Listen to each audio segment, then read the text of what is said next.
Yeah, this is Dave from cheapbooks.com. I'm playing World of Tanks. The tank I am playing is the Grant. It's a British tier 4 medium tank, and the map is Arctic region, which I believe is also called the Mannerheim Line. You'll note that the gun is on the right of the tank. Excuse me. Or in this case, on the left.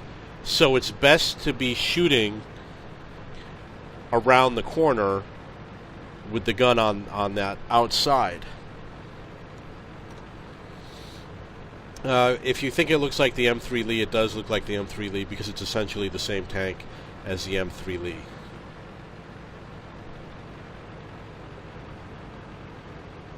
And I'm going to go with my platoon mate, which is Danny, up ahead of me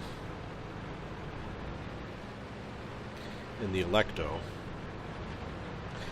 And so I've got this advantage shooting around corners. I'm going to take advantage of it as much as I can.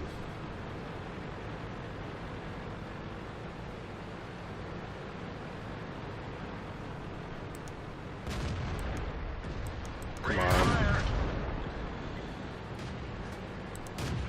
We didn't penetrate their armor.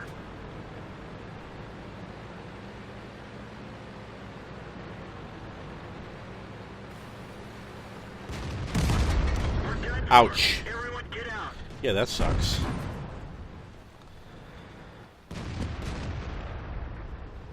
I suppose I could have waited for him to fire and then advanced.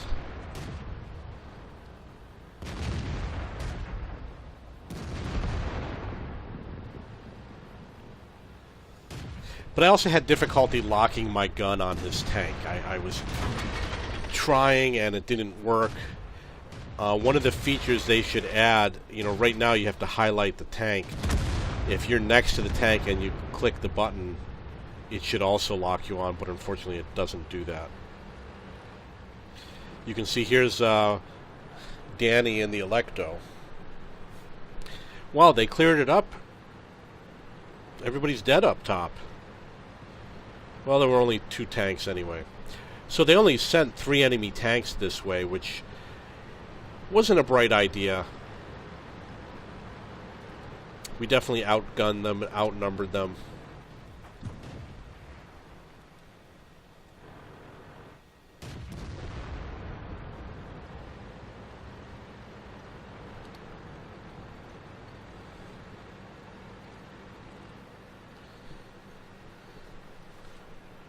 Obviously, we should get somebody on the cap because we have nobody at our base. And they're going to be capping us soon.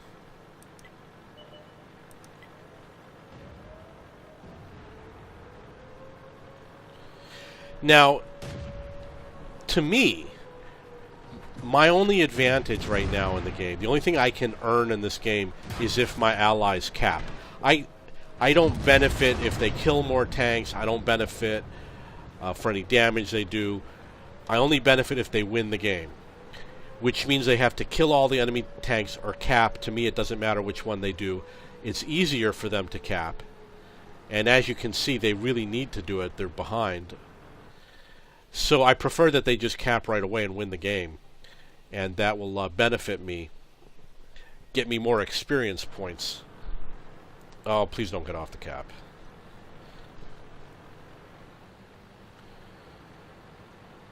Yeah, it looks like he might.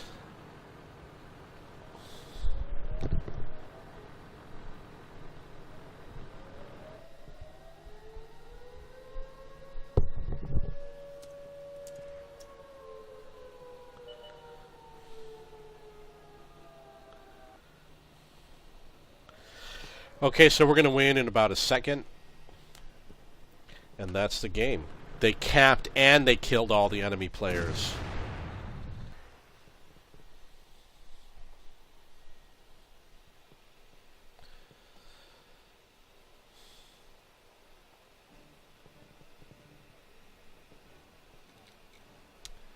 See anything interesting here? No.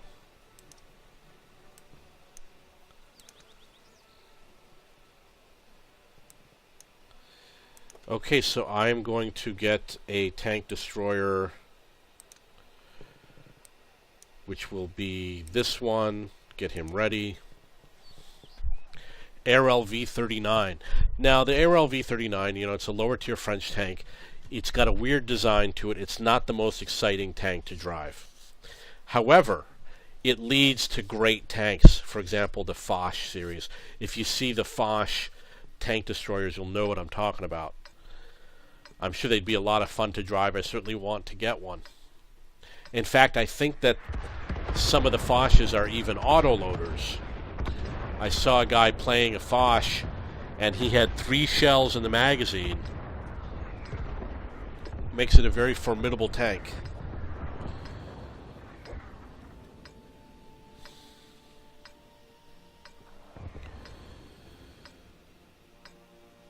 Let's go.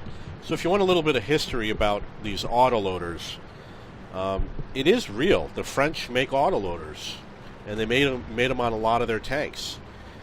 And they could have been done by any country. Any country can make a tank that's an autoloader. And I read somewhere when the Americans made their new tank, perhaps it was the M1A1 Abrams, they had to decide between whether to make an autoloader or not, and they chose not to.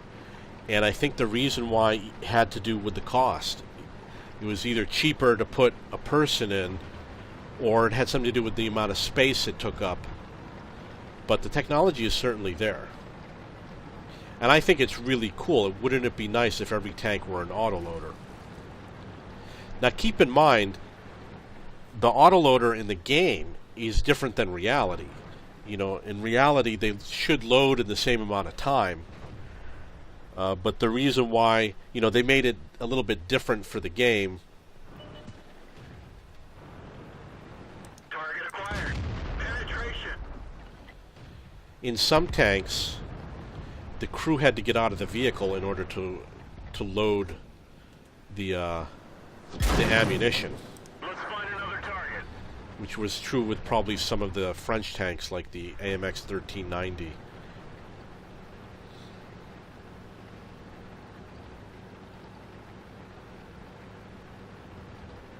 Well, I didn't get anything good, unfortunately. I was hoping to shoot at that guy without being spotted, but I guess I wasn't back far enough.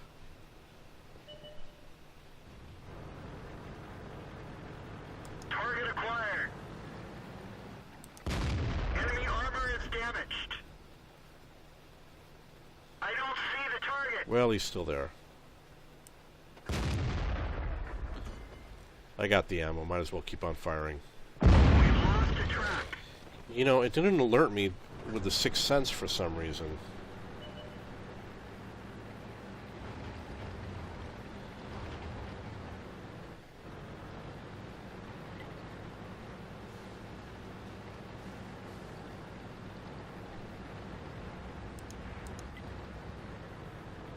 Target acquired. Penetration.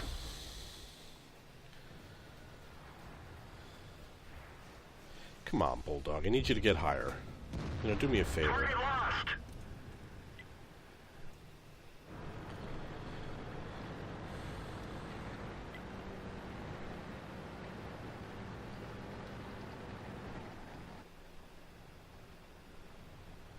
There's almost certainly going to be enemy tanks on the hills in front of me.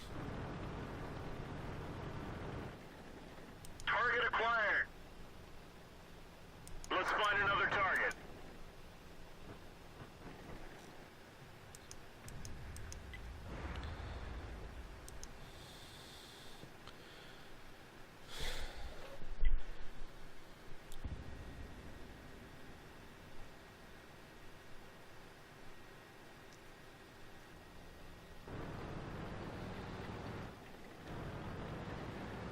Well, I guess there's nothing to shoot at right now. I'm going to move to the next hill. Hopefully it'll give me a better position. We've lost a track. Ouch! We're done for. Everyone get out. Oh, I wonder if that was a tank that I was hoping to hit. Well, there's 2 Cromwells. Okay, so I'm out of the game. Let's see how my platoon mate is doing.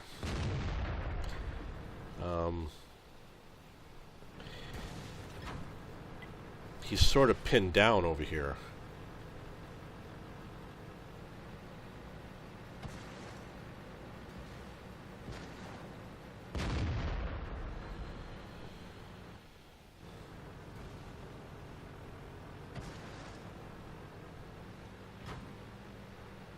Now, he should get on the right of these bushes when he crosses over here, because he could easily get spotted.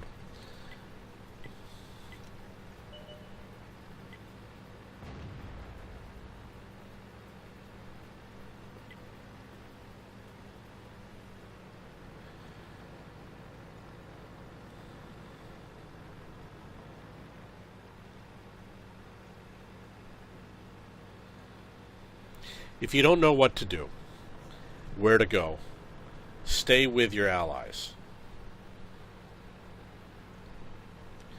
There's definitely power in numbers. There's a lot of allies here. It doesn't matter if you go with the 5 that are going north or the 1 that's right there. As long as you stay with your allies, you have an advantage over the enemy.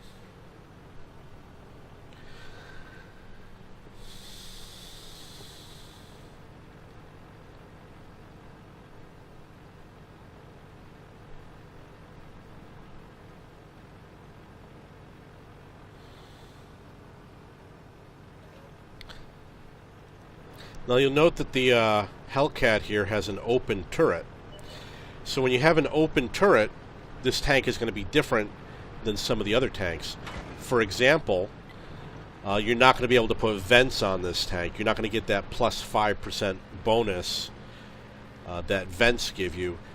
And the crew doesn't automatically get that 5% bonus for having an open turret.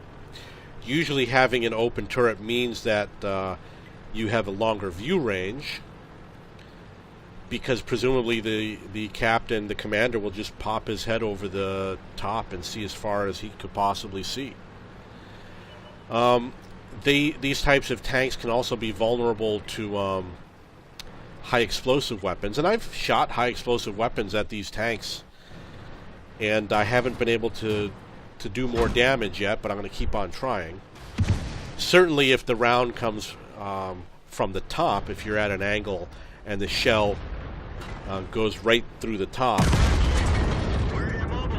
you know, you could definitely get more damage caused. When it doesn't have the top on it, also means that the tank is going to be lighter, which will also make it faster. So if there's no roof, it's probably a faster tank.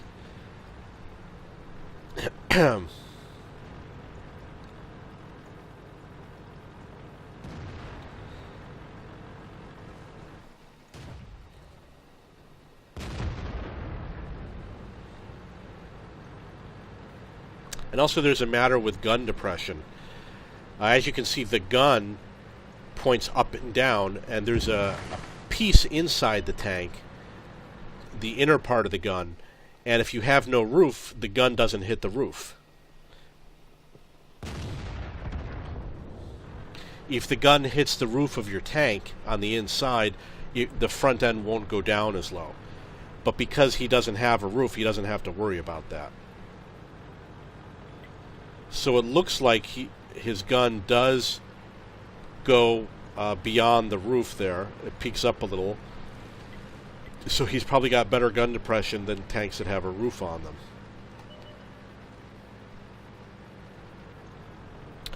You're also more likely to get crew injuries when you don't have a roof on your tank,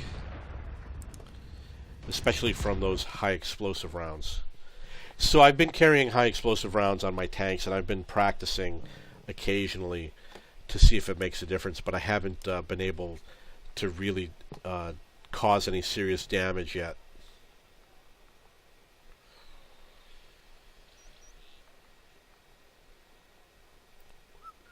The first tank destroyer I owned was probably this one.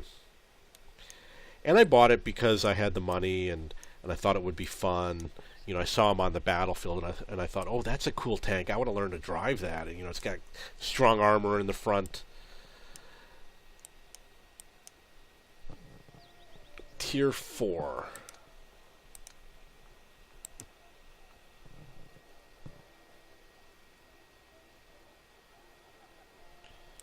I don't know what my burst radius is on this. I'm going to take a break. I'll be back in 30 seconds.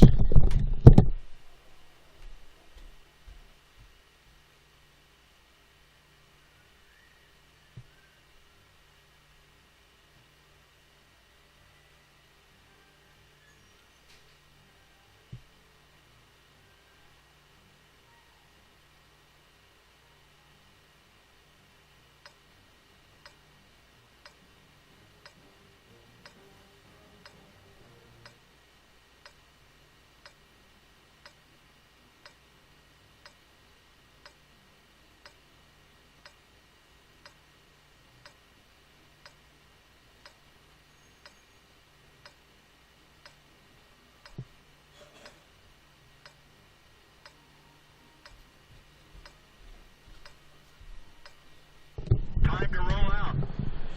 Okay, so this is an assault mission. The first thing I'm going to do is check the range on my tank, which looks to be 600. And I'm going to move... I think I'm going to go to the west side. And the reason why is I have a theory that on the west side the enemy tanks are getting more likely to be close together. Because I'm working on a mission which is to damage 2 tanks with 1 shot. So I'm going to head for the west side. I'm also going to kind of get in between these buildings over here.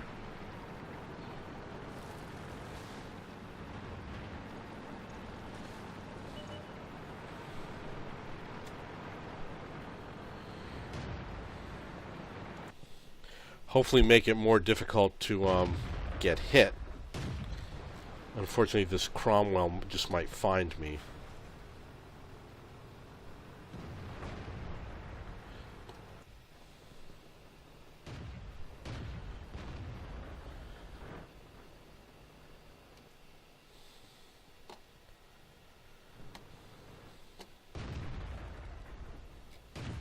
I don't know why I can't see him. So I'm reversing my tank to see if I can get the range to shoot over the house to kill the Cromwell. Okay, finally.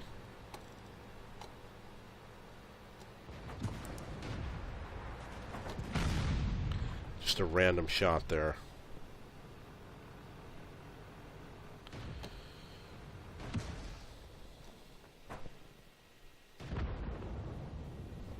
One of our tanks apparently went all the way out.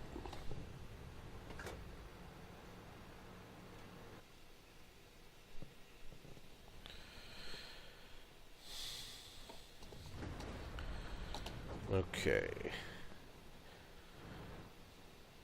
Now obviously because he's got that open turret, I'm just going to aim for that open turret.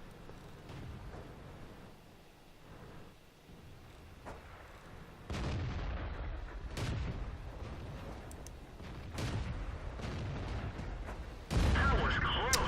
That sucks. That probably would have counted for the proximity damage with the burst radius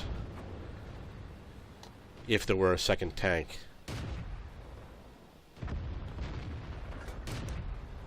Oh, come on. The reason why he missed is because my crew doesn't have 100% training. So they're not very accurate. I'm going to aim for the center of this tank.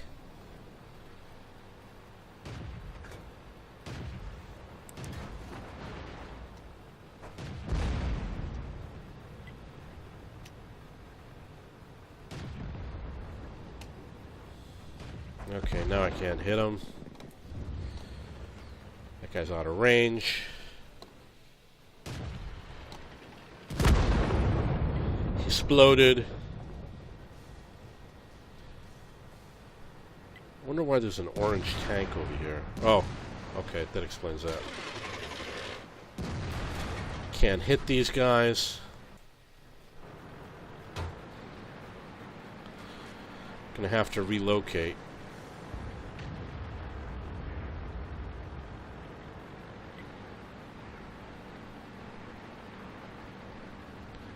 So obviously if my platoon mate dies, the chance that I die is really high.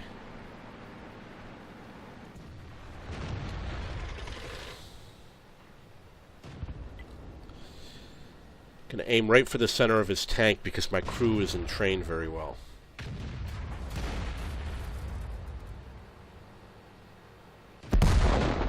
Well, he's dead now.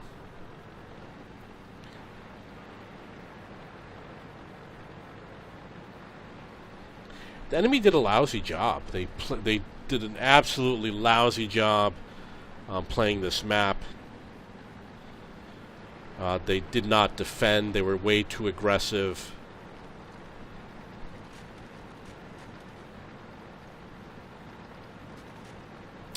My goal is to actually head for the cap. We only have 5 minutes to do it. And on the off chance that my team isn't too smart, I'd rather be on the cap than not be on the cap.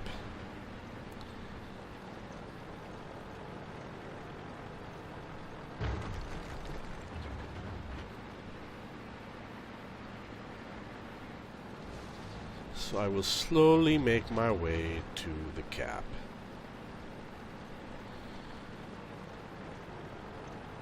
I think that there's one enemy tank at the base plus the SPG unit.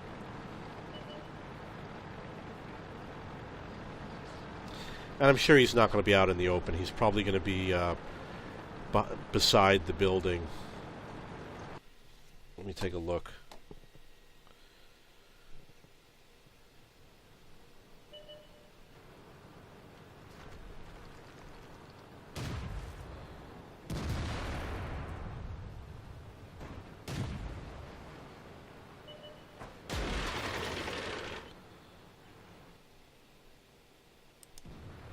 Oh, don't do that. Very dangerous to take shots on enemy tanks while your ally is right next to it. So I was being a little bit cautious to make sure I was aimed as far to the south as possible.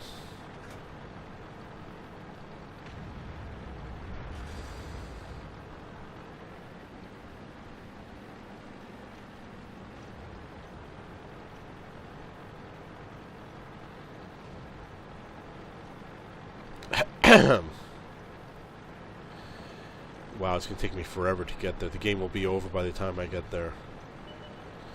Well, at least they found the enemy SPG and they killed him. Now I can kill myself if I want.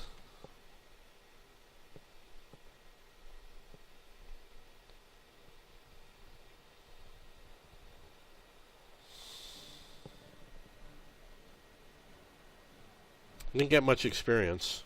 That's too bad.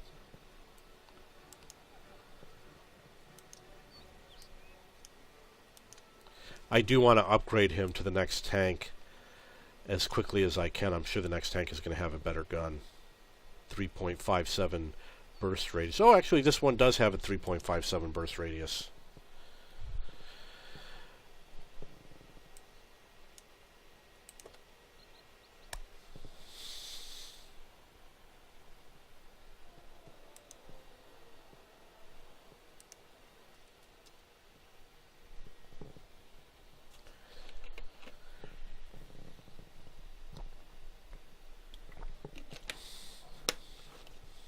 Now over here, I think I could complete the mission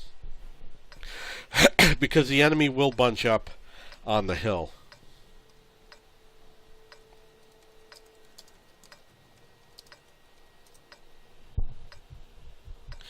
And they should be within range. So I'm going to find a bush to hide in, probably that one right there. And I'm going to aim at the hill.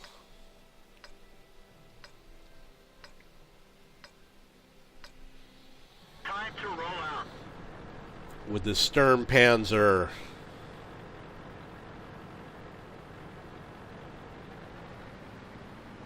Unfortunately, it doesn't have a long range.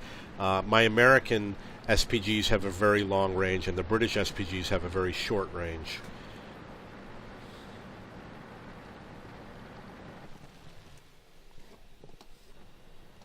So I can go out to 600. Yeah, it looks like I can't get over that hill. Which is kind of necessary, so I'm going to have to run up the hill.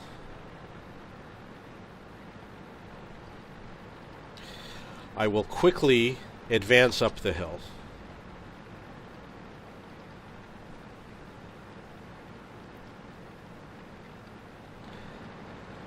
And that's what it looks like when you quickly advance up the hill.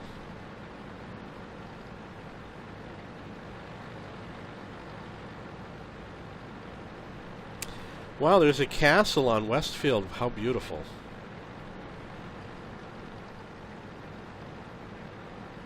Permission to engage.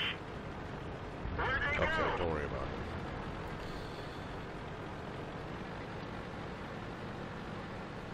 Let's see if I can get anything different over here. No. So I'm going to drive up the hill while I'm trying to aim at enemy tanks. We'll be doing both at the same time.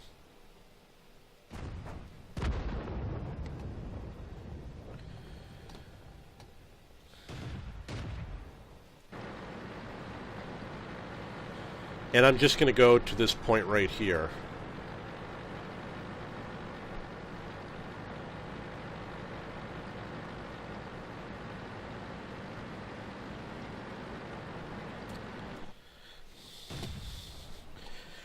Again, the mission is to hit 2 tanks with 1 shot. They got to be really close to each other. That would not be enough. They'd have to be a lot closer. They'd pretty much have to be right next to each other.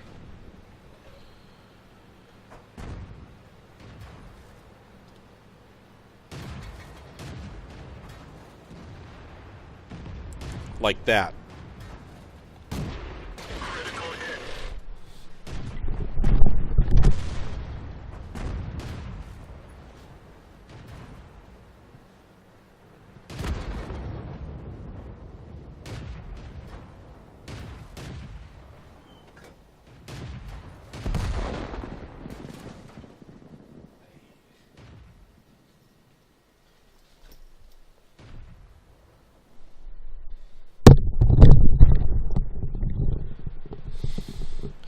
Okay, so I know I had a good shot, but I don't know if I hit both tanks. That's the only problem.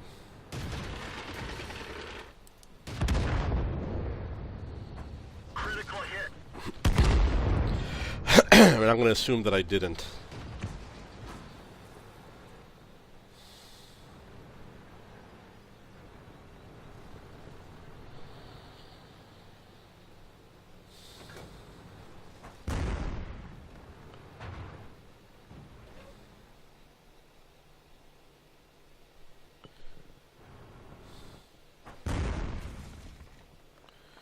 Come on, guy. Nobody wants you to be alive.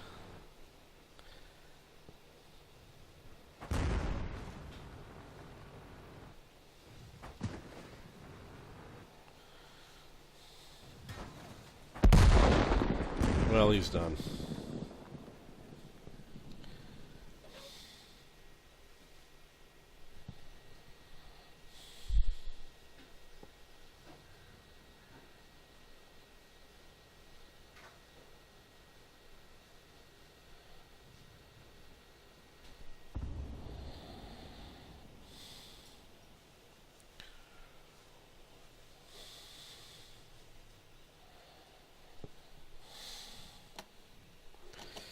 Last chance.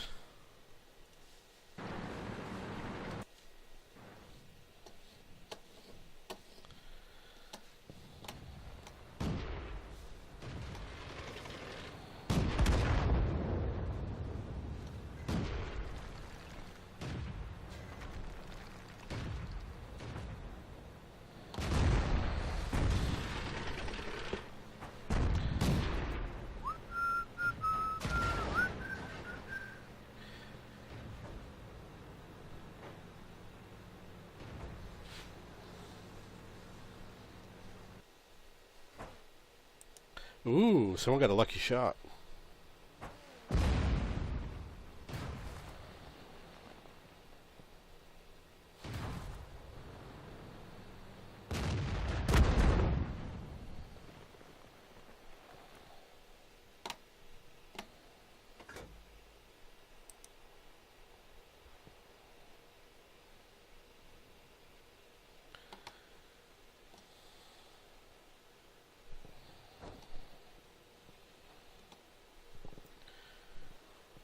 one more. There he is.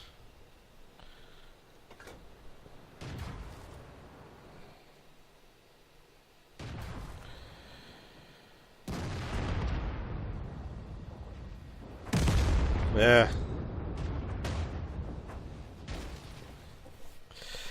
Okay, let's see if I completed the mission.